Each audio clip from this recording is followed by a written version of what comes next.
مسکائے جس کو نبی نے چوما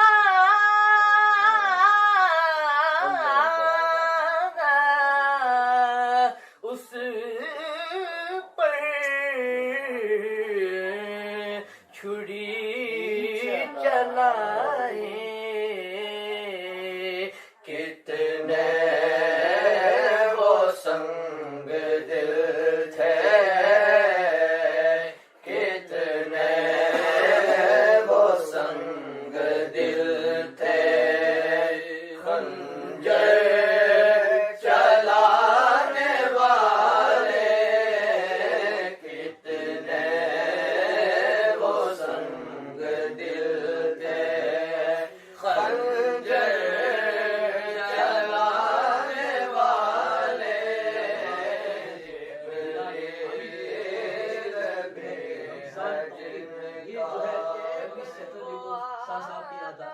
اور عربی کورس کرتے ہیں اور قرآن کریم کی تفسیر اور فقہی مسائل بھی سیکھتے ہیں. آپ حضرات میں سے جو نوجوان جو سمجھدار ہیں اگر چاہتے ہیں کہ اس کورس میں اگر آپ شامل ہونا چاہیں تو کیونکہ knowledge of Islam is very important. ہمیں اس دین کو سیکھنا چاہیے. ہم خود سیکھیں اور سیکھ کر کے جو ہے ہم دوسروں کو بھی سکھائیں. سمجھے تو یہ بڑی خوش نصیبی ہے ہماری کہ یہ جو ہمارے اسٹوڈنٹ یہاں سے جاتے ہیں شاہ صاحب کے یہاں پڑھنے کے لیے پرائیویٹ جاتے ہیں ایوری سیٹرڈے کو اور پھر اس کے بعد دوسرے دنوں میں وہ یہاں بیٹھ کر کے جو ہے اس کا ریویژن بھی کرتے ہیں. سمجھے تو اللہ تبارک و تعالیٰ ہمارے ان بچوں کو جو ہے ان کے سینوں کو علم کے نور سے جو ہے اللہ تعالیٰ روشن اور منور فرمائے. اور شاہ صاحب کی جو دعائیں ہیں اللہ تعالیٰ جو ہے ان کی دعاؤں کی تو پھر ان بچوں کے دماغ میں اور ان کے دلوں میں اور ان کے سینوں میں جو ہے اللہ تبارک تعالیٰ علم کے نور سے جو ہے ان کے سینوں کو منور اور روشن فرمائے. اب شاہ صاحب کا جو ہے پروگرام شروع ہوتا ہے بلا کسی تاخیر کے. نعرہ تکبیر، نعرہ رسالت، جشن شہدائے کربلا، حضرت علامہ مولانا سید ریاض شاہ صاحب قبلہ زندہ باد.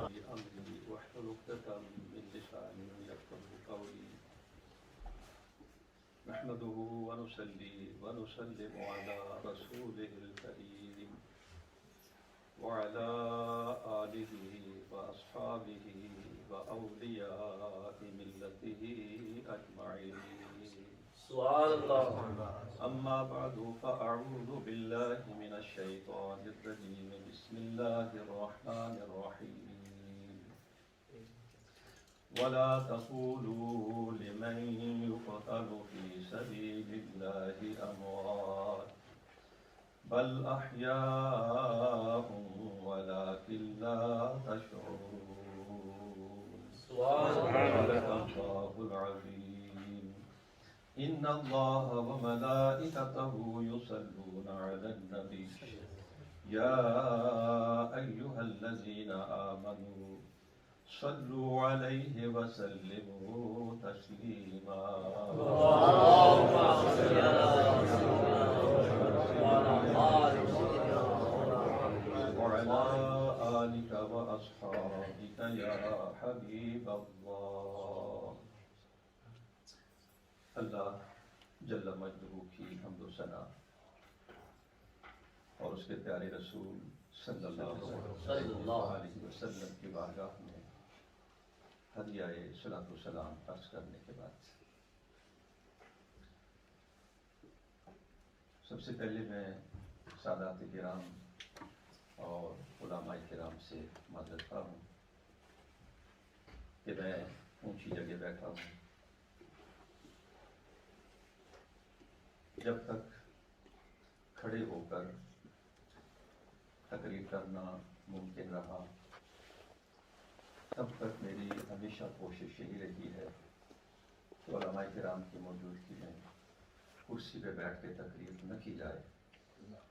یہ لوگ جن کے سینوں میں اللہ کا قرآن ہے، اللہ کے رسول صلی اللہ علیہ وسلم کی حدیث مبارکہ ہیں، اور یہ خوش نصیب جن کی رگوں میں رسول اللہ صلی اللہ علیہ وسلم کا خون دوڑ رہا ہے، یہ لوگ انتہائی عزت اور احترام کے قابل ہیں. اللہ پاک ہمیں ان کے ادب اور احترام کی توفیق عطا فرمائے۔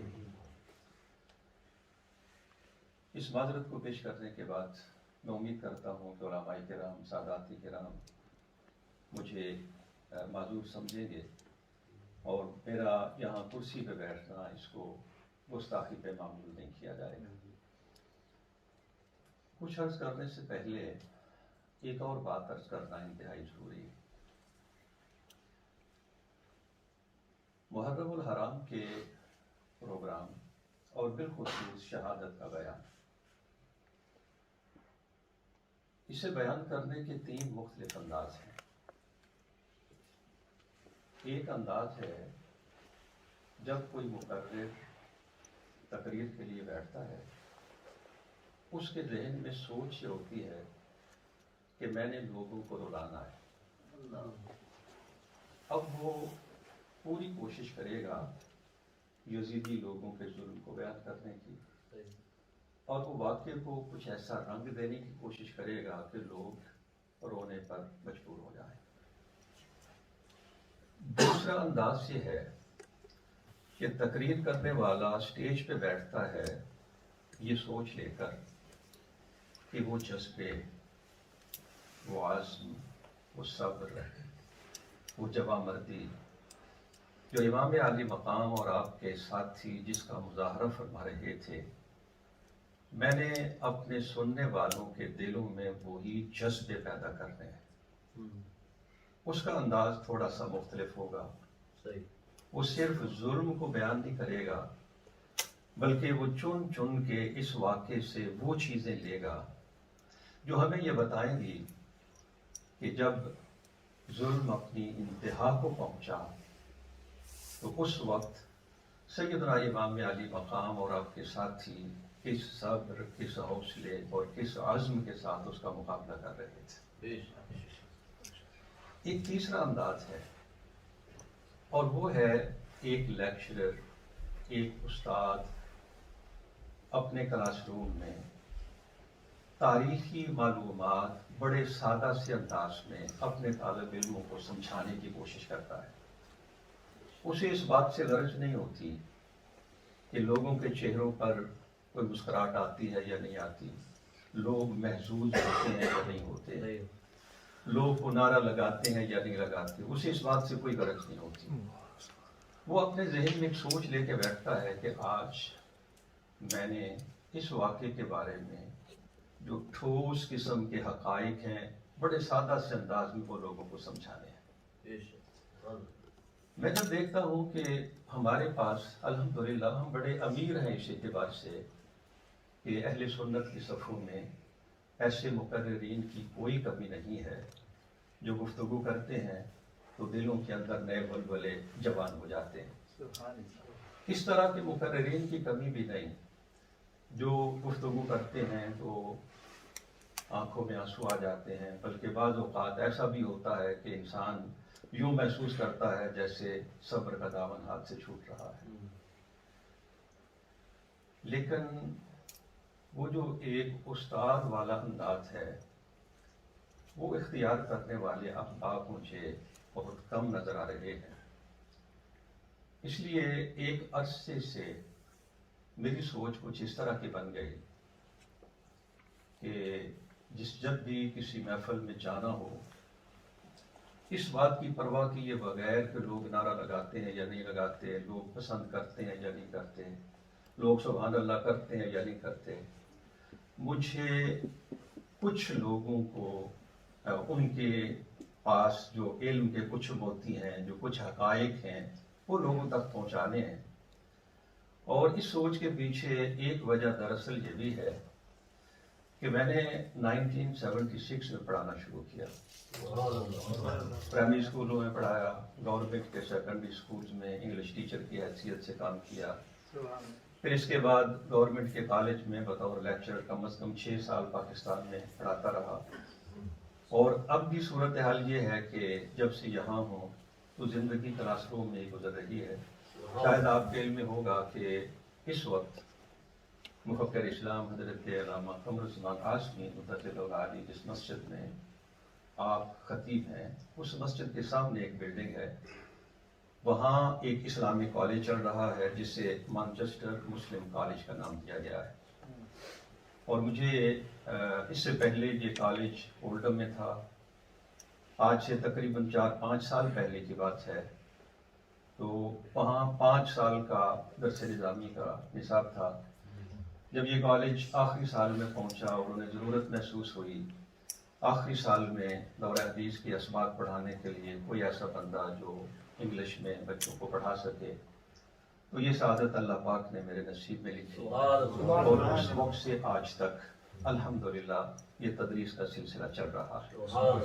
یہ ساری تمہیدی گفتگو عرض کرنے کا مطلب یہ ہے کہ آج آپ محفل میں یہ سوچ لے کے نہیں بیٹھیں گے کہ میں آپ کے سامنے کوئی اپنا فن خطابت دکھاؤں گا. آپ یہ سوچ لے کر نہیں بیٹھیں گے کہ میں آپ کو شعر پڑھ کے سناؤں گا. آپ یہ سوچ لے کر نہیں بیٹھیں گے کہ میں کچھ اس طرح کی گفتگو کروں گا کہ آپ سبحان اللہ اور الحمدللہ اور نعرے لگانے پہ مشہور ہوں گے. آپ میرے انداز پہ غور نہیں کریں گے بلکہ میری زبان سے نکلنے والے الفاظ پہ غور کریں گے کہ میں کہہ کیا رہا ہوں. اور امید کرتا ہوں کہ انشاءاللہ میری گفتگو سے آج آپ واقعہ کربلا کے حوالے سے کچھ ایسا سیکھ پائیں گے جو شاید اس سے پہلے آپ کی معلومات میں نہ ہو. علماء کرام یقیناً صاحب مطالعہ ہیں، ان کا استثناء بہرحال ہے. جو لوگ صاحب مطالعہ ہیں، جنہوں نے تاریخی کتابیں دیکھی ہیں اور ٹھوس قسم کے حقائق کو جانتے ہیں، تو وہ بہرحال مجھ سے کہیں زیادہ علم والے ہیں. لیکن جو کچھ عوام تک ہمارے جلسوں کے ذریعے پہنچ رہا ہے اس کو جب ہم دیکھتے ہیں اور جو معتبر ہماری تاریخ کی کتابیں ہیں ان کو پیش نظر رکھتے ہیں تو اندازہ ہوتا ہے کہ بہت ساری ایسی باتیں جو عوام تک پہنچنی چاہیے تھیں لیکن نہیں پہنچ پائیں. تو آج کی یہ گفتگو انشاءاللہ کچھ اسی نیت سے ہے کہ میں نے ایک بڑے سادہ سے انداز میں کچھ باتیں آپ کی خدمت میں عرض کر دیں. In a very, very simple way, I'll try to pass on some knowledge about martyrdom of Sayyidina Imam Hussain ala jaddihi wa alayhi salam. پہلا پوائنٹ جو میں آپ کی خدمت میں عرض کرنا چاہتا ہوں وہ ہے میدان کربلا میں 10 محرم الحرام ہمیں 2 فوجیں ایک دوسرے کے آمنے سامنے کھڑی نظر آتی ہیں. ایک فوج میں اکثر روایات کے مطابق 32 سوار یعنی جو گھوڑوں پر سوار ہو کے لڑ رہے تھے اور 40 مجاہد وہ جو پیدل جنگ کر سکتے تھے اور کل یہ نفوس قدسیہ 72 بنتے. اور یہاں یہ بات عرض کر دوں کہ روایات میں اختلاف ہے.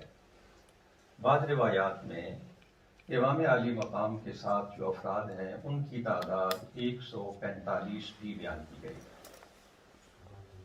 دوسری جانب آپ نے یقیناً یہ واقعات سنے ہیں، میں صرف اشارتاً چند باتیں آپ کی خدمت میں اکثر کے بعد کو آگے بڑھاتا ہوں. آپ نے یہ یقیناً سنا کہ حور بن یزید 1000 بندہ لے کر امام عالی مقام کا رستہ روک کے آیا تھا. وہ 1000 امام عالی مقام کے مقابلے میں تھا. عمر بن سعد یہ نام 2 طریقوں سے پروناؤنس کیا جا رہا ہے. عام طور پر اسے عامر بن سعد پڑھتے ہیں اور میں نے کافی جو تاریخی کتابیں ہیں انہیں جب دیکھا تو وہ عامر کی بجائے اس کو عمر بن سعد کہتے ہیں.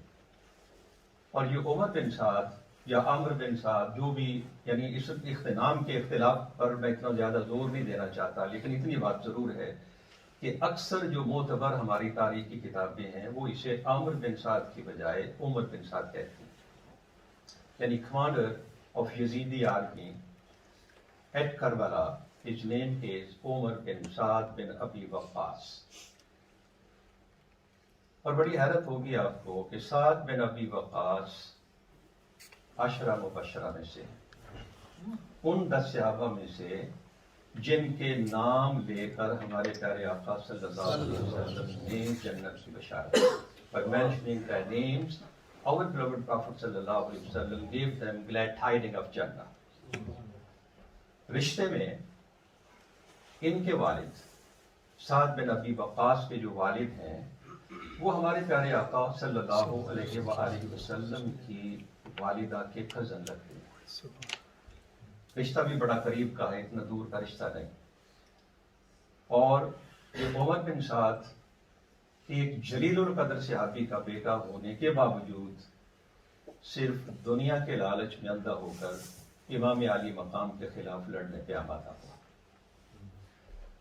4000 کا لشکر عمر بن سعد کے ساتھ تھا, یہ 5000 ہو گئے. اس کے علاوہ بھی کچھ فوجیں میدان کربلا میں پہنچی, اور مختلف روایات کو دیکھا جائے تو کچھ روایات میں 20,000 کا ذکر ہے, کچھ روایات میں 30,000 کا ذکر ہے, اور بعض روایات 80,000 کی بیان کرتی ہیں.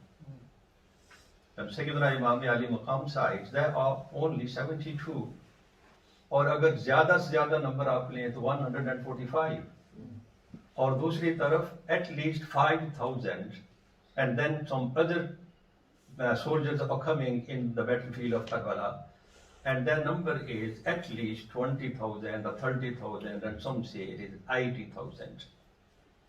اور یہ بات سمجھ میں آتی ہے اس لیے کہ امام علی مقام کو معمولی شخصیت تھے نہیں, اللہ کے رسول صلی اللہ علیہ وسلم کے نواسے ہیں. ڈر تھا کہ اگر امام علی مقام کی مدد کے لیے لوگ باہر سے جمع ہونا شروع ہو گئے تو پھر اس سچویشن کو ہم ہینڈل کیسے کریں گے. تو اس لیے اس میں کوئی استبعاد نہیں ہے کہ اگر یہ مانا جائے کہ 20,000 تھے, 30,000 تھے, 80,000 بھی مانا جائے تو اس میں بھی کوئی ایسی بات نہیں کہ جس کو قبول کرنے سے انسان کا ذہن پریشان ہوتا. جھگڑا کیا ہے؟ یزیدی امام علی مقام سے مطالبہ کرتے ہیں یزید کی بیعت کا, اور امام علی مقام کی طرف سے جواب ملتا ہے یہ سر کٹ تو سکتا ہے, جھک نہیں سکتا. یہاں ایک بہت بڑی بحث ہے, اور وہ بحث یہ ہے کہ جب یزید تخت خلافت پہ بیٹھا تو بہت سارے صحابہ ایسے تھے جنہوں نے یزید کی بیعت کر لی. امام علی مقام نے یزید کی بیعت نہیں کی. عبداللہ بن زبیر آخری سانس تک یزید کی بیعت کا انکار کرتے رہے.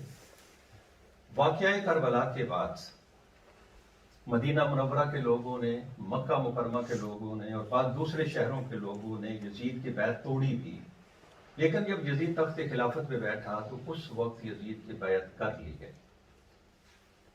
سوال یہ ہے why the justification for the votes. دونوں سائڈیں جو ہیں وہ صحابہ جو یزید کی بیعت کر رہے ہیں وہ کیوں کر رہے ہیں, اور امام علی مقام جو بیعت کا انکار کر رہے ہیں وہ کیوں کر رہے ہیں. یہ ایک ایسا سوال ہے جس کو نہ چھیڑنے کی وجہ سے بعض اوقات ایسا ہوتا ہے کہ ہم امام علی مقام کے اس اقدام کو بیان کرتے ہوئے کوئی گنجائش نہیں چھوڑتے یزید کی بیعت کی. اور جب کوئی سوال کرتا ہے کہ اگر یزید کی بیعت کی کوئی گنجائش نہ تھی تو صحابہ کرام نے بیعت کیوں کر لی, اور پھر ہم اس پر لاجواب ہو جاتے ہیں.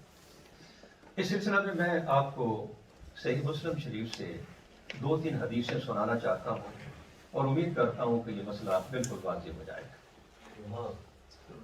صحیح مسلم شریف کتاب الامارہ, یعنی وہ باب جس میں ملک پر حکمرانی کرنے کے حوالے سے رسول اللہ صلی اللہ علیہ وسلم کی تعلیمات ہیں.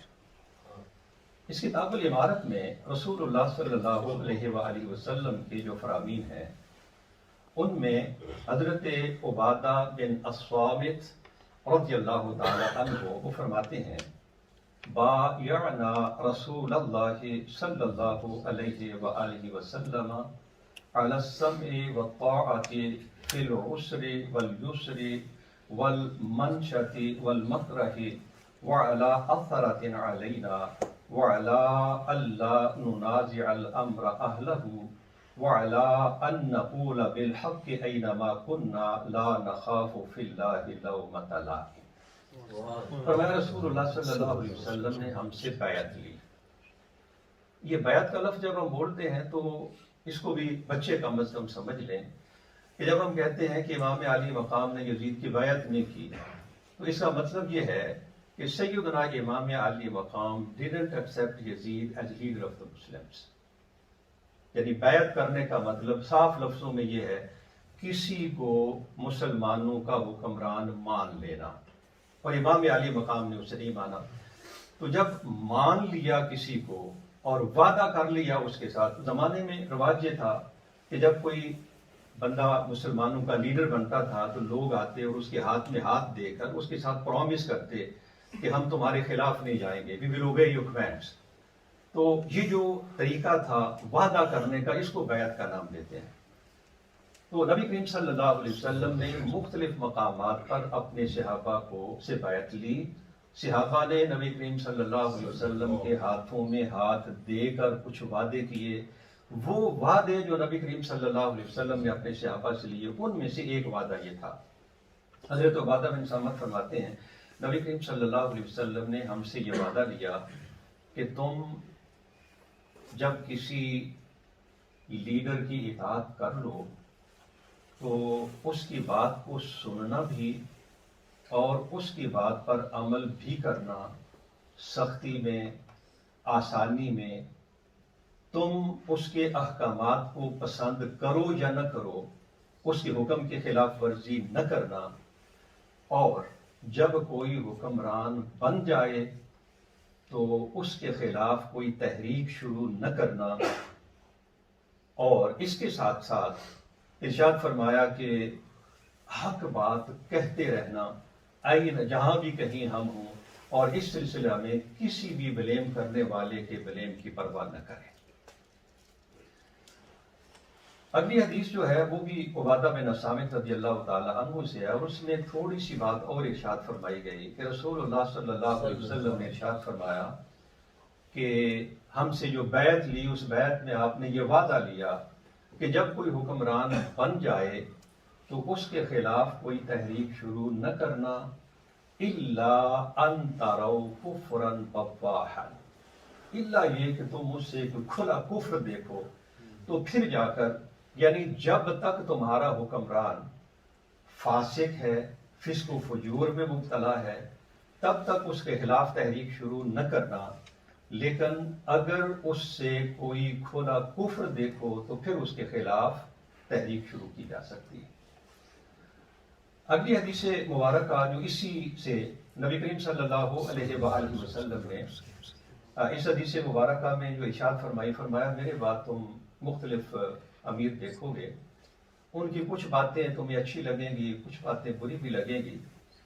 تو ایسی صورتحال میں نبی کریم صلی اللہ علیہ وآلہ وسلم نے ارشاد فرمایا کہ ان کے برے اعمال کو جو بندہ ناپسند کرتا رہے گا وہ بھی بچ جائے گا، جو ان کے برے اعمال پر کچھ اپنی زبان سے گرفت کرے گا وہ بندہ بھی بچ جائے گا، لیکن جو بندہ ان کے برے اعمال پر راضی ہو گیا اور ان کی اتباع کر لی، فرمایا وہ بندہ ہلاک ہوگا۔ میں مفہوم عرض کر رہا ہوں حدیث مبارکہ کا۔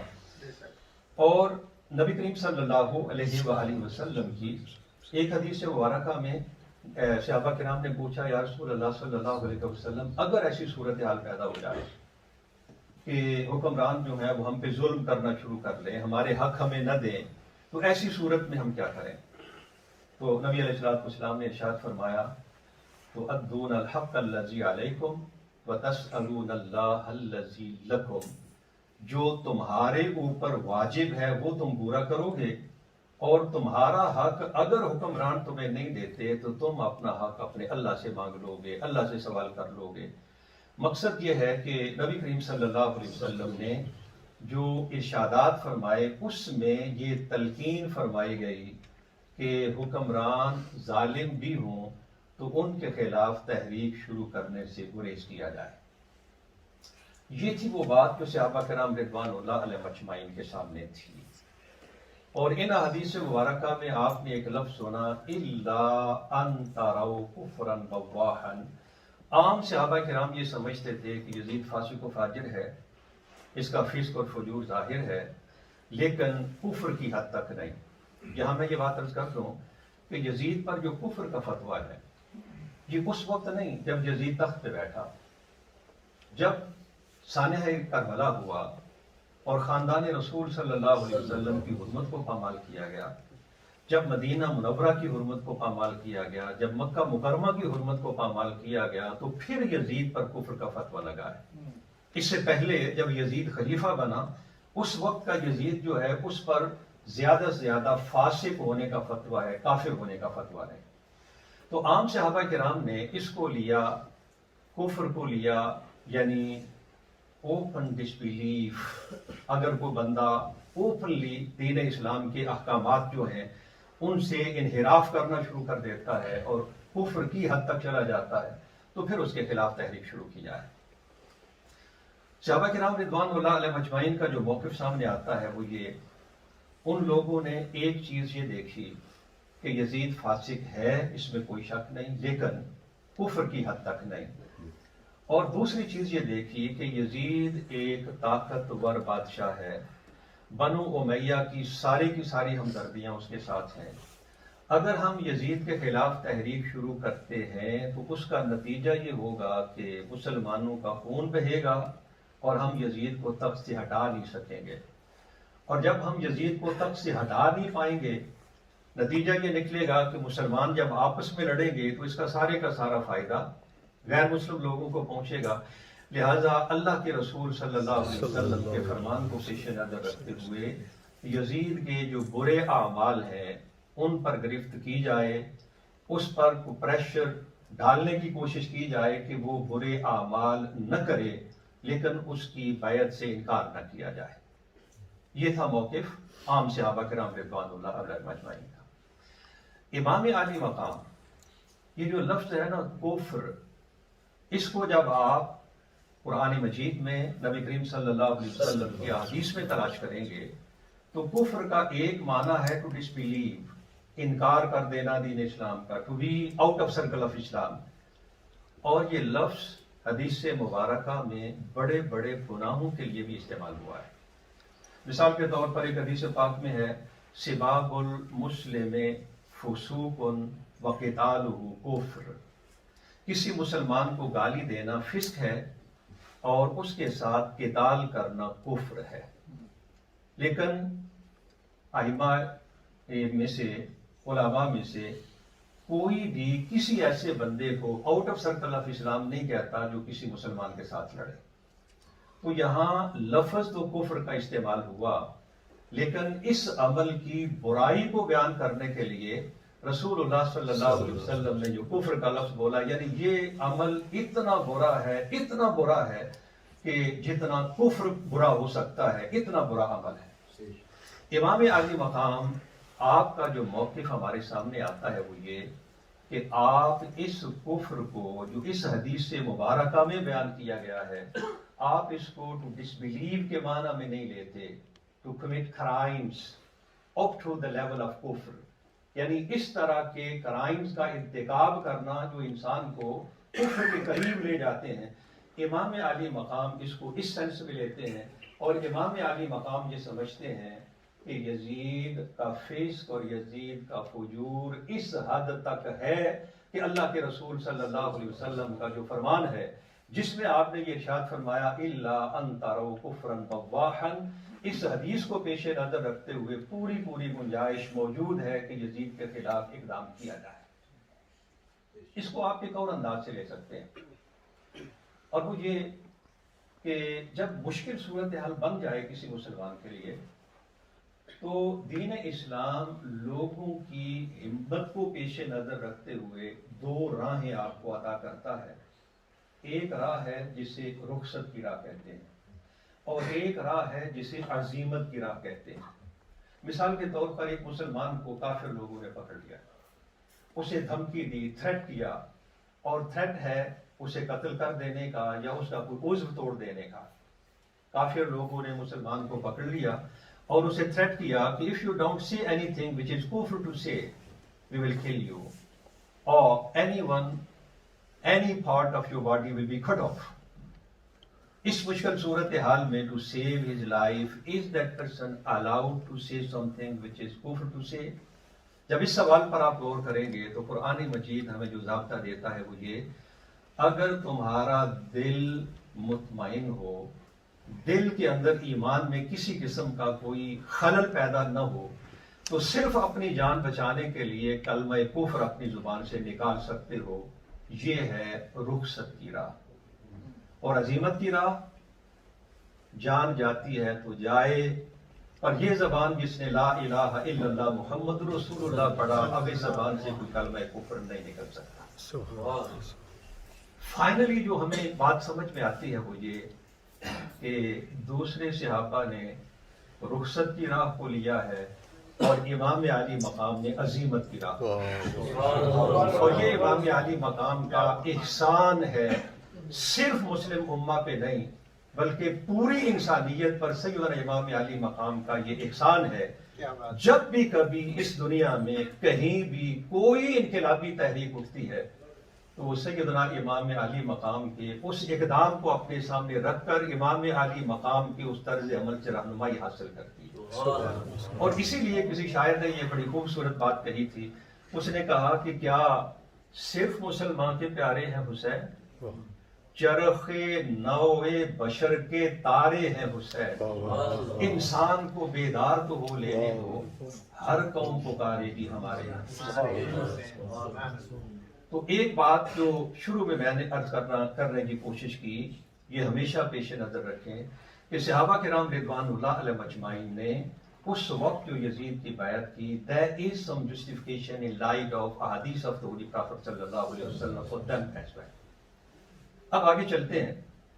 امام علی مقام میدان کربلا میں اور مقابلے پہ یزیدی لوگ.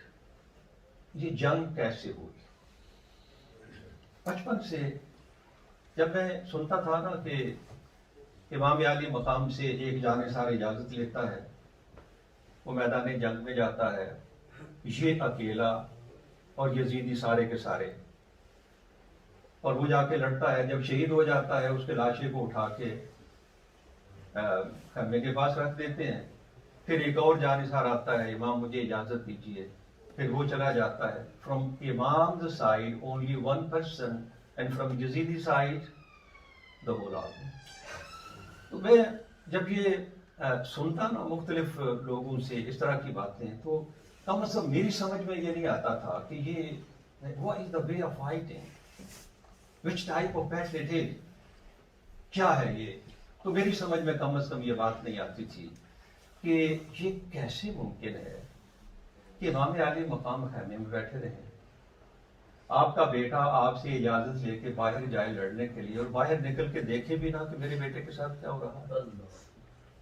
تو کم از کم میری سمجھ میں یہ بات نہیں آتی.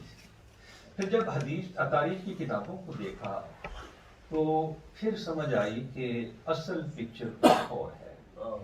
اور وہی تصویر میں آپ کو دکھانا چاہتا ہوں کہ واقعہ کربلا میں 10 محرم کو امام علی مقام اور آپ کے خلاف لڑنے والے وہ ماحول کس طرح کا تھا، وہ ریئل پکچر کیا ہے، وہ میں آپ کی خدمت میں عرض کرنا چاہتا ہوں تفصیلات میں گئے بغیر. اور اس کے لیے میرے سامنے جو کتابیں ہیں ہماری اہل سنت کی عربی زبان میں جو مشہور کتابیں ہیں، ان میں ایک ہے البدایہ والنہایہ جو حافظ ابن کثیر رحمۃ اللہ تعالی علیہ کی کتاب ہے، یہ مفسر قرآن کی ہے. ایک ہے الکامل، یہ ابن اسیر کی ہے، یہ 628 ہجری میں ان کی وصال ہوا. ایک کتاب ہے الاخبار الطوال. اس کتاب میں جو بڑے بڑے واقعات ہوئے تاریخ کے، انہوں نے تقریباً ان واقعات پر کو اپنا ٹارگٹ کرنے کی کوشش کی ہے یا ان واقعات کو بیان کرنے کی کوشش کی ہے. یہ ابو حنیفہ احمد بن داود دینوری ہیں اور ان کا وصال ہوا 282 ہجری میں. یعنی یہ حافظ ابن کثیر اور ان کے بعد جو ابن اسیر آتے ہیں جو ان سے پہلے کے لوگ ہیں.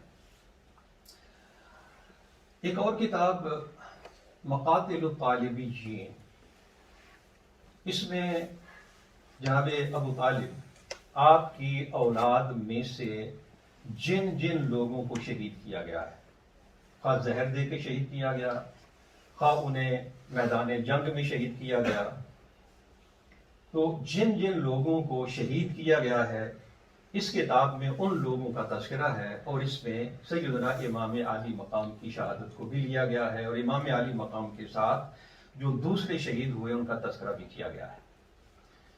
ان کتابوں کی روشنی میں میں آپ کی خدمت میں جو اصل تصویر ہے وہ میں آپ کی خدمت میں عرض کر رہا ہوں۔ 9 محرم جب یزیدی لشکر نے امام عالی مقام پر حملہ کرنے کی تیاری کی، when for the first time Yazidis they came near to سیدنا امام عالی مقام to attack at him، اور امام عالی مقام نے ان سے مہلت مانگی، فرمایا کہ ایک رات کی مہلت ہمیں دو تاکہ ہم جی بھر کر اپنے رب کی عبادت کر لیں۔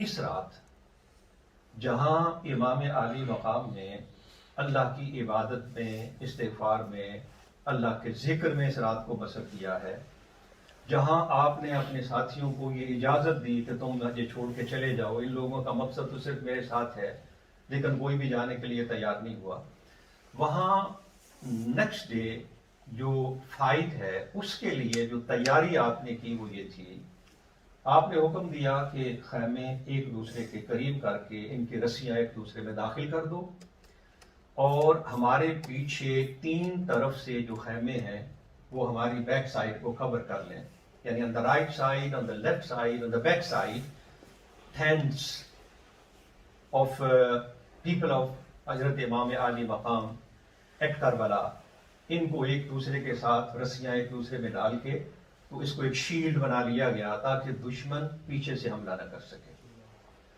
اور ان خیموں کے پیچھے ایک خندق کھودی گئی، ٹرینچ، اور وہاں جو کچھ بھی فائر وڈ اویلیبل تھی وہ ساری کی ساری اس میں ڈال دی گئی۔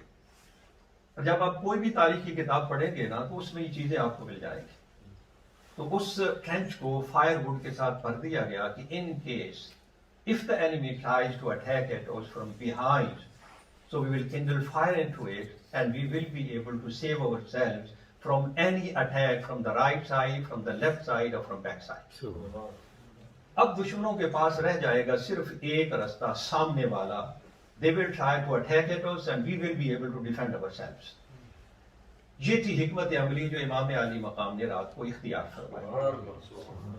صبح جب 10 محرم کو امام عالی مقام اپنے ساتھیوں کو لے کے نکلے تو اس زمانے میں رواج یہ تھا کہ 2 armies are standing in front of each other، ایک دوسرے کے سامنے ہوتے تھے، and the army was divided into 3 groups۔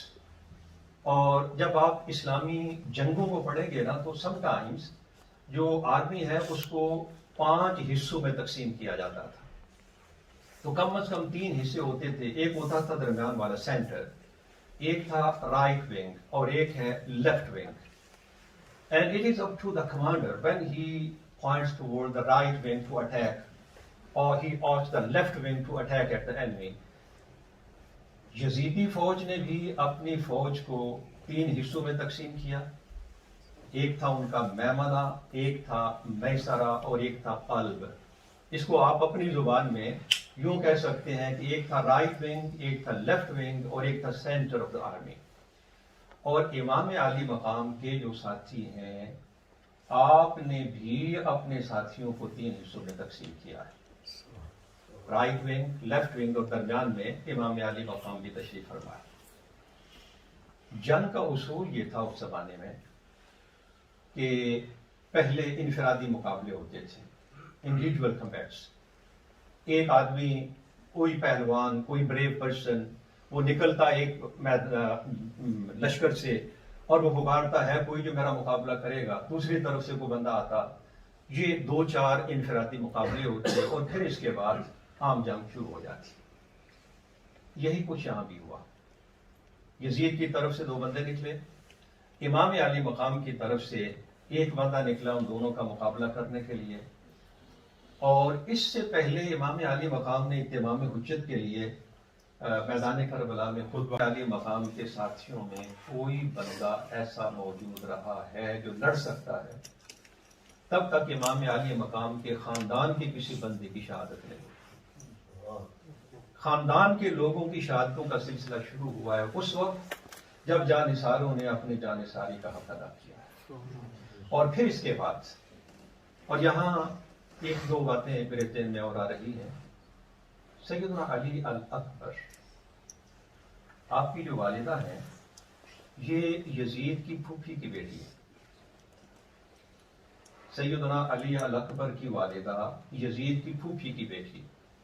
میدان کربلا میں جب 10 محرم کو کھڑے ہوئے تو کسی پکارنے والے نے سیدنا علی الاکبر کو پکارا کہ تمہاری رشتہ داری ہے یزید کے ساتھ، ہم تمہیں گارنٹی دیتے ہیں سیکیورٹی کی، ہم گارنٹی دیتے ہیں امان کی، اگر تم امام کا ساتھ چھوڑ کے آ جاؤ تو تمہیں ہر طرح کا امان دی جائے گی، ہر طرح کی سیکیورٹی ادا کی جائے گی۔ تو اس وقت سیدنا علی الاکبر کے جو الفاظ تھے جسے تاریخ ہمارے سامنے پیش کرتی ہے، آپ نے فرمایا کس امان کی بات کر رہے ہو؟ دنیا دیکھے گی کہ حسین کا بیٹا اپنے باپ پر کس طرح اپنی جان کا نذرانہ پیش کرتا ہے۔ ایک اور آواز میدان کربلا میں بلند ہوئی، 4 بھائی سیدنا امام عالی مقام کے، یہ چاروں بھائی ایک ماں کے بطن سے، والدہ کا نام ہے ام البنین، سیدنا علی کرم اللہ وجہ الکریم کی بیوی ام البنین، 4 بھائی، ان میں سے ایک بھائی کی شہادت آپ سنتے ہیں جنہیں ہم عباس علمدار کہتے ہیں۔ جب حضرت عباس کی وفا کو دیکھتے ہیں اور جس انداز سے حضرت عباس نے اپنی جان کا نذرانہ پیش کیا ہے، سچی بات یہ ہے کہ حضرت عباس کی وفا کو جتنے بھی سلام کیے جائیں اتنے کم ہے۔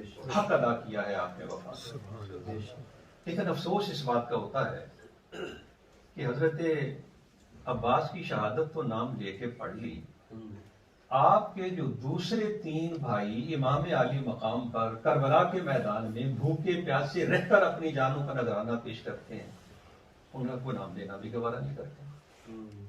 اور میں دعوے سے عرض کرتا ہوں کہ اگر آپ کسی مجلس میں ایک رکا لے کے بھیج دیں کہ آپ ہمیں حضرت عباس کے دوسرے بھائیوں کے نام بھی بتا دیں تو کوئی ذاکر نام بتانے کی ضرورت نہیں کرے گا، اور اس کی خاص وجہ ہے حضرت عباس، عبداللہ، جعفر اور چوتھا بھائی حضرت عباس کا جو ماں کی طرف سے بھی حضرت عباس کا سگا بھائی ہے، باپ کی طرف سے بھی سگا بھائی ہے، اور باپ کی طرف سے یہ چاروں حضرت امام علی مقام کے بھائی ہیں، اس کا نام ہے عثمان بن علی۔ عثمان بن علی، یہ چاروں بھائی ایک ماں کے وطن سے۔ اور اس کے علاوہ میں جو آخر میں آپ کی خدمت میں آخری پوائنٹ جو آج میں نے عرض کرنا ہے اور اسی پر میں نے اپنی بات کو ختم کرنا ہے، سیدنا امام عالی مقام کے ساتھ خاندان رسالت کے جو لوگ شہید ہوئے ان کے اسماء گرامی، ساری تفصیل تو آپ کی خدمت میں عرض نہیں کرتا ہوں گا۔ مولا کائنات سیدنا علی کرم اللہ وجہ الکریم کے صاحبزادے جو کربلا کے میدان میں شہید ہوئے، ہماری اہل سنت کی کتابیں وہ نام گنتی ہیں۔ حضرت علی کے ایک بیٹے جو کربلا میں شہید ہوئے وہ سیدنا امام علی مقام جنہیں ہم حسین پاک کے نام سے جانتے ہیں، دوسرے بیٹے حضرت عباس جنہیں علمدار کے نام سے جانا جاتا ہے، تیسرے جعفر، چوتھے عبداللہ، پانچویں عثمان، چھٹے محمد، اور ساتویں بیٹے مولا کائنات کے جو کربلا میں شہید ہوئے وہ ابو بکر کے نام سے جانے جاتے ہیں۔ اور یہاں میں یہ بات عرض کرتا ہوں کہ سیدنا علی کرم اللہ وجہ الکریم کے ایک صاحبزادے کا نام عمر بھی ہے، وہ کربلا میں شہید ہوئے یا نہیں ہوئے اس میں اختلاف ہے۔ اہل سنت کی کتابیں انہیں کربلا کے میدان میں شہید ثابت نہیں کرتی، لیکن شیعہ حضرات کی کتاب ہے جلاء العیون ملا باقر مجلسی کی، اس کتاب میں عمر بن علی کو بھی میدان کربلا میں شہید ثابت کیا گیا۔ تو regardless Umar bin Ali was martyred at Karbala or not. آپ اس بات کو چھوڑ دیں. This is a fact. آپ شیعہ حضرات کی تاریخیں اٹھائیں گے, سنی حضرات کی تاریخیں اٹھائیں گے, all of the history book will tell you that one of sons of Sayyidina Ali karramallahu wajhul kareem, his name was Abu Bakr, and other son of Sayyidina Ali karramallahu wajhul kareem, brother of Sayyidina Imam Hussain, his name was Umar, and the third son of Sayyidina Ali karramallahu wajhul kareem, brother of Sayyidina Imam Hussain, his name was Usman. اور حضرت امام حسن کے جو صاحبزادے کربلا کے میدان میں شہید ہوئے, اہل سنت کی بڑی مشہور کتاب ہے الکامل, انہوں نے صرف ابو بکر کا نام دیا, ابو بکر اور قاسم 2 نام دیے, اور جلاء العیون 4 نام لیے. حضرت امام حسن کے ایک بیٹے کا نام ابو بکر جو کربلا کے میدان میں شہید ہوا ہے. یعنی آپ یوں کہہ سکتے ہیں کہ 2 شہزادے of Ahlul Bayt, they were martyred at Karbala. One is Sayyidina Ali karramallahu wajhul kareem, the son, and one is Sayyidina Ali karramallahu wajhul kareem's grandson. آپ کسی بھی ذاکر کو اگر ایک رکا لے کے بھیجیں گے نا کہ آپ ہمیں بتا دیں کہ وہ اہل بیت اطہار کے افراد جو کربلا کے میدان میں شہید ہوئے ان کے نام کیا ہیں, تو وہ یہ نام نہیں لے پائیں گے. کیوں؟ اس لیے کہ مذہب کی ساری بنیاد ہی ان کے بکس پر ہے. تو اگر یہ اپنی مجلس میں نام لے کر, جیسے حضرت عباس کی شہادت پڑھتے ہیں, حضرت قاسم کی شہادت پڑھتے ہیں, جیسے علی اکبر کی شہادت پڑھتے ہیں, اگر یہ نام لے کر شہادت پڑھنا شروع کر دیں کہ مولا کائنات کے بیٹے ابو بکر شہید ہوئے, مولا کائنات کے بیٹے عمر شہید ہوئے, مولا کائنات کے بیٹے عثمان شہید ہوئے, مولا کائنات کے پوتے حضرت ابو بکر بن حسن شہید ہوئے, تو کوئی بھی مومن اٹھ کے سوال کر بیٹھے گا کہ حضرت جی اگر حضرت علی کے صاحبزادوں کے نام ابو بکر, عمر اور عثمان ہو سکتے ہیں تو ہمارے بیٹوں کے یہ نام کیوں نہیں ہو سکتے؟ And they have no answer to this question. کیا خیال ہے, کیا ہم اسے اہل بیت کے ساتھ محبت کا نام دیں؟ If it is love with Ahlul Bayt, then you should love every single person of Ahlul Bayt. You must love Abu Bakr bin Ali, you must love Usman bin Ali, you must love Umar bin Ali, or you are not ready to mention their names. اس کا مطلب یہ ہے کہ there is something wrong, کچھ غلط ہے. تو گفتگو کے اختتام پر میں وقت کو بھی دیکھ رہا ہوں. سیدنا علی کرم اللہ وجہ الکریم کے جو خاندان کے افراد میدان کربلا میں شہید ہوئے ہیں, ان میں سے چند ایک کے نام میں نے آپ کی خدمت میں عرض کیے. تو پہلا پوائنٹ جو میں نے آپ کی خدمت میں عرض کیا تھا وہ ہے what is the justification of bay'ah of Yazid with companions of the Holy Prophet sallallahu alaihi wasallam, and what is the justification of that act of Sayyidina Imam Hussain which he did to oppose Yazid and to start a movement against Yazid. Second point جو میں نے آپ کی خدمت میں عرض کیا وہ ہے ریئل پکچر آف میدان کربلا. یہ جنگ جو ہوئی ہے وہ کس انداز سے ہوئی ہے. اب میں سمجھتا ہوں کہ اس پکچر کو جب آپ سامنے رکھیں گے اور پھر جب آپ مختلف لوگوں کے بیانات سنیں گے کہ ایک گئے, انہوں نے جا کے قتال کیا, وہ شہید ہوئے, تو پھر آپ کو سمجھ آئے گی کہ یہ قتال کس طرح ہوا ہے. Defending Sayyidina Imam Hussain ala jaddihi wa alayhi salam, all of his relatives and his companions, all of them, they sacrificed their lives for Sayyidina Imam Hussain ala jaddihi wa alayhi salam. اور میں اختتام کرنا چاہتا ہوں آپ کو ایک روایت سنا کر. یزیدی لشکر میں کھڑا ایک آدمی, بعد میں لوگوں نے پھر وہ بیان کیے واقعات سارے. جب سارے کے سارے ساتھی شہید ہو گئے, آپ کے بیٹے, بھانجے, بھتیجے سبھی شہید ہو گئے, رہ گئے امام علی مقام اکیلے. اس وقت کی کیفیت وہ بیان کرتا ہے. وہ کہتا ہے فواللہ ما رأیت مغفورا قد قتل اولاده واصحابه اربعة جحشا ولا أمضى جنانا منه واللہ ما رأیت قبلہ ولا بعدہ مثلہ. مفہوم اس کا یہ ہے، وہ کہتا ہے کہ قسم بخدا میں نے اپنی زندگی میں ایسا انسان نہیں دیکھا جس کے سامنے اتنے لاشیں پڑے. اس میں بیٹوں کے لاشیں بھی ہوں، بھتیجوں کے لاشیں بھی ہوں، بھانجوں کے لاشیں بھی ہوں، اپنے جانثار جو ہیں ان کے لاشیں بھی پڑے ہوئے ہوں، اور پھر اس کا اپنا حال یہ ہو کہ اس کا جسم زخمی ہو.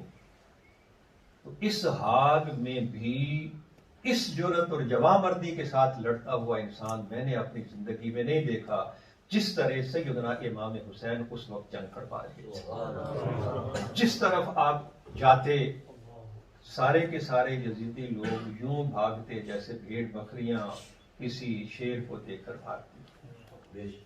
اس کیفیت کے ساتھ سیدنا امام عالی مقام نے اپنی جان کا نذرانہ اپنے رب کی بارگاہ میں پیش کیا.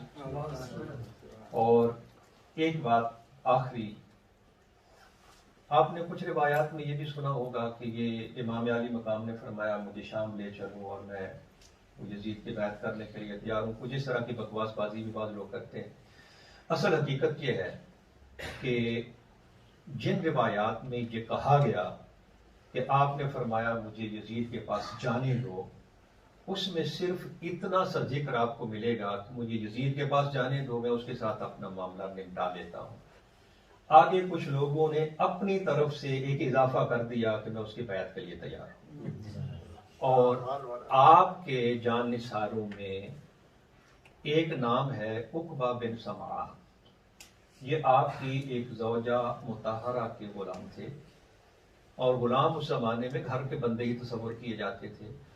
یہ عقبہ بن سمعہ، ان کی گواہی تقریباً جو ہماری معتبر تاریخ کی کتابیں ہیں ان سبھی میں موجود ہے. جب انہیں یہ پتا چلا نا کہ لوگ کہتے ہیں کہ امام عالی مقام نے فرمایا مجھے یزید کے پاس لے چلو اور میں بیعت کے لیے تیار ہوں، تو آپ نے فرمایا قسم بخدا میں مدینہ منورہ سے مکہ مکرمہ سے کربلا ایک ایک خطبہ امام عالی مقام کا میں نے اپنے کانوں سے سنا، اور ہر لمحہ امام عالی مقام کے ساتھ رہا. یا میں یہ بات عرض کر دوں کہ دو بندے امام عالی مقام کے جانثاروں میں سے زندہ بچے. آپ کے جانثاروں میں سے ایک جو عقبہ بن سمعہ ہے، ایک اور ہے، زخمی ہوئے اور انہیں چھوڑ دیا گیا. تو یہ عقبہ بن سمعہ میدان کربلا کے چشمدید گواہ ہیں، اور یہ غلام تھے آپ کی ایک زوجہ مطہرہ کے. تو جب انہوں نے یہ بات سنی نا تو انہوں نے فرمایا کہ قسم بخدا میں امام عالی مقام کے ساتھ ساتھ رہا، مدینہ منورہ سے مکہ مکرمہ تک، مکہ مکرمہ سے کربلا تک ایک ایک خطبہ میں نے آپ کی زبان سے سنا، ہر لمحے کا میں چشمدید گواہ ہوں. امام عالی مقام نے کبھی بھی یہ نہیں فرمایا کہ مجھے شام لے چلو اور میں یزید کی بیعت کے لیے تیار ہوں. آپ نے فرمایا تو صرف اتنا، یعنی یہ آپشن بھی وہ انکار کرتے ہیں اس کا کہ مجھے شام جانے دو. وہ فرماتے ہیں کہ امام عالی مقام نے فرمایا تو صرف اتنا کہ لوگوں مجھے بلا کے اگر میرا ساتھ چھوڑنے کا فیصلہ کر چکے ہو تو پھر مجھے یہاں سے جانے دو، ہم دیکھیں گے کہ اللہ جل جلالہ کس کے حق میں فیصلہ فرماتا ہے. تو جس جرأت اور جوانمردی کے ساتھ سیدنا امام عالی مقام نے اپنی جان کا نذرانہ پیش کیا ہے، خدا کرے وہی جرأت وہی جوانمردی ہمارے دلوں میں بھی پیدا ہو جائے، اور اگر کبھی دین اسلام کی خاطر کوئی قربانی دینے کا وقت آئے تو ہم اپنی جان، اپنے مال، اپنی عزت و آبرو، اپنا سب کچھ اللہ کے دین کے لیے قربان کرنے کے لیے تیار ہوں. چند اشعار ہیں امام عالی مقام کی شان میں، بس دو شعر پڑھ میں اپنی بات کو ختم کرتا ہوں. لباس ہے ہٹا ہوا تو غبار میں ہٹا ہوا، تمام جس میں نازنی شدہ ہوا کٹا ہوا. یہ کون سی وقار ہے، بلا کا شاہ سوار ہے کہ ہزاروں قاتلوں کے سامنے ڈٹا ہوا. یہ بال یقین حسین ہے، نبی کا نور عین ہے. ہوا بھی تار تار ہے تو جسم بھی فگار ہے، زمین بھی ہے تپی ہوئی، فلک بھی شعلہ بار ہے. مگر یہ مرد تیغ زن، یہ صف شکن فلک فگن، کمال صبر و تندہی سے محو کارزار ہے. یہ بال یقین حسین ہے، نبی کا نور ہے. دلاوری میں فرد ہے، بڑا ہی شیر مرد ہے، کہ جس کے دبدبے سے رنگ دشمنوں کا زرد ہے، حبیب مصطفیٰ ہے یہ، مجاہد خدا ہے یہ، جبھی تو اس کے سامنے یہ فوج تل ہے۔ یہ بال یقین حسین ہے، نبی کا نور عین ہے، ادھر سپاہ شام ہے، ہزار انتظام ہے، ادھر ہے دشمنان دین، ادھر فقط امام ہے، مگر عجیب شان ہے، غضب کی آن بان ہے کہ جس طرف اٹھی ہے دیکھ بس خدا کا نام ہے، یہ بال یقین حسین ہے، نبی کا دین ہے۔ نشہد ان لا الہ الا اللہ نستغفرک۔ کربلا کو ہمارا سلام ہو، سلطان کربلا کو ہمارا سلام ہو، جانان مصطفیٰ کو ہمارا سلام ہو، جانان مصطفیٰ کو ہمارا سلام ہو، بھائی بھتیجے بانجے سب ہو گئے نثار، بھائی بھتیجے بانجے سب ہو گئے نثار، ہر لال بے بہاں کو ہمارا سلام ہو، ہر لال بے بہاں کو ہمارا سلام ہو، جانان مصطفیٰ کو ہمارا سلام ہو، یا حبیبی یا رسول اللہ،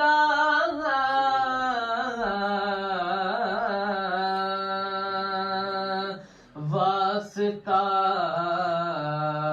مولا علی کا، واسطہ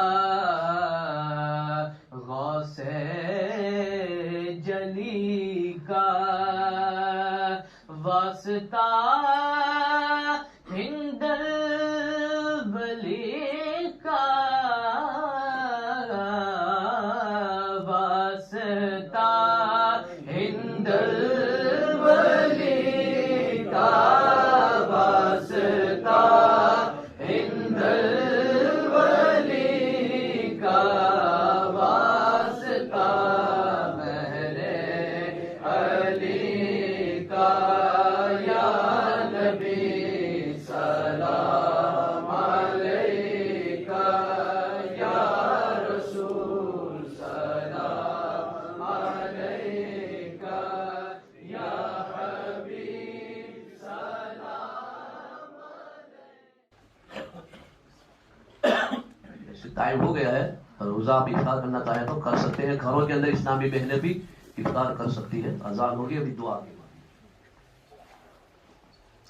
الحمدللہ رب العالمین، والصلاة والسلام علی رسول محمد وآلہ وصحبہ اجمعین۔ خالد والا جو کچھ اس محفل پاک میں سنایا گیا، جو قرآن مجید کی تلاوت کا ثواب دیا گیا، لنگر شریف، ان تمام چیزوں کا ثواب ہمارے فعل کے مطابق نہیں، اپنے رحم و کرم کے مطابق۔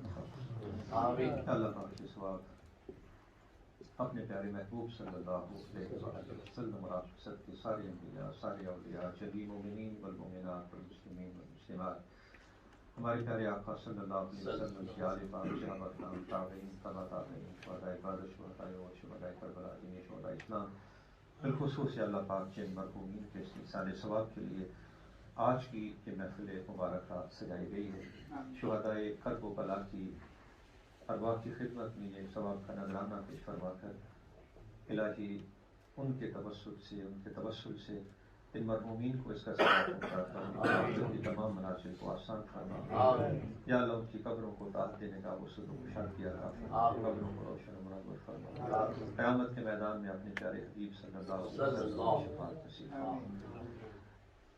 لواحقین نے جو یہ اہتمام کیا ہے اس پر یا اللہ ان سب کو اجر عظیم عطا فرما، مال جان اولاد کاروبار رزق میں برکتیں عطا فرما۔ آج کی اس محفل مبارکہ میں جو سادات کرام تشریف لائے، علماء کرام تشریف لائے، ان کے علم و فضل میں بے حساب برکتیں عطا فرما، علمی روحانی فیوز و برکات میں اور زیادہ برکتیں عطا فرما۔ جتنے بزرگ حضرات ہماری اس محفل میں موجود ہیں، صحت و سلامتی والی لمبی زندگی عطا فرما، ان کا سایہ اپنے اپنے خاندانوں کے سروں پہ سلامت فرما۔ یا اللہ جتنے نوجوان ہماری اس محفل میں موجود ہیں، یہ بچے ہمارا سرمایہ ہے، ہمارا مستقبل ہے، مالک ان کی جوانیوں کو سلامت فرما۔ یا اللہ ان بچوں کو صحیح معنوں میں دین اسلام کے سپاہی کرنے کے، گھروں میں بیٹھی ہماری بہنیں ہمارے ساتھ دعا میں شریک ہیں، یا اللہ سیدہ نساء العالمین کے نقش قدم پہ چلنے کی توفیق عطا فرما، اس دنیا کی عزت میں بھی عطا فرما، آخرت کی عزت میں بھی عطا فرما۔ اس وقت جتنے ہاتھ تیری بارگاہ میں اٹھے ہیں مالک، ان کے دلوں میں جو کوئی جائز اور نیک تمنا ہے، شہداء کرب و بلا کی حسن مثال قربانی کا صدقہ سب کی جائے تیری حاجات کو پورا فرما۔ کسی مسلمان کی کوئی مشکل ہے، کوئی پریشانی ہے، کوئی بیماری ہے، اپنے رحم و کرم سے یا اللہ پاک ہر طرح کی مشکلات سے نجات عطا فرما۔ اللہم بارک لنا علی الدوام، اللہم بارک لنا علی الدوام، اللہم بارک لنا علی الدوام۔ یا اللہ پاک اس سینٹر کو، اس مسجد کو تا قیامت آباد فرما۔ جتنے لوگ اس کے ساتھ تعاون کرتے ہیں، اس مسجد کی انتظامیہ، مسجد کے ائمہ، اساتذہ، مسجد طلباء، مسجد میں تشریف لا کر نماز پڑھنے والے لوگ، مسجد کے لیے عطیات پیش کرنے والے سبھی لوگ، جن میں ہماری مائیں بہنیں بیٹیاں بھی شامل، مالک یہ سب مل کر تیرے گھر کو آباد کرنے کی کوشش کرتے ہیں، تو ان کے گھروں کو آباد ربنا تقبل منا انك انت السميع العليم وتب علينا انك انت التواب الرحيم وصلى الله على حبيبه محمد وآله وصحبه اجمعين برحمتك يا ارحم الراحمين۔